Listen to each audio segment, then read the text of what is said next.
Da, am mărit prețul celui mai viral mix verde din România și vreau să îți explic de ce. Probabil ai auzit măcar o dată de Ingrin, cel mai viral mix verde din România.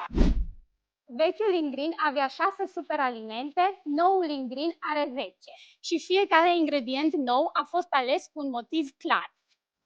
Am adăugat armurariu, o plantă cunoscută pentru susținerea funcționării normale a ficatului. Ficatul tău procesează tot ce mănânci, bei și iei zilnic. Acum primește și el sprijin, nu doar digestia. Baobab, un fruct african plin de vitamina C naturală și fibre solubile. Bonus, dă un gust mai fin întregului mix. Lucernă, una dintre cele mai bogate plante în minerale, cu rădăcini care absorb din adâncul solului ce nu mai găsim în legumele de azi.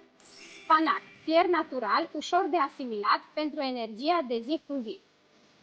Cele 6 ingrediente de până acum, spirulina, chlorela, iarba de grâu, iarba de orb, moringa și inulina de agape, au rămas toate la locul lor. Și am păstrat regula de la început, fără zahăr, fără nimic adăugat, fără arome artificiale și fără îndulcitori. În plus, data cu aproximatul porților, noua cutie vine cu o cupă dozatoare inclusă. Iar dacă facem un calcul, diferența înseamnă mai puțin de 1 leu pe porție. Sub 2,50 lei pe zi pentru 10 superalimente. Noul Ingrin este disponibil acum pe site și abia așteptăm să îl încerci.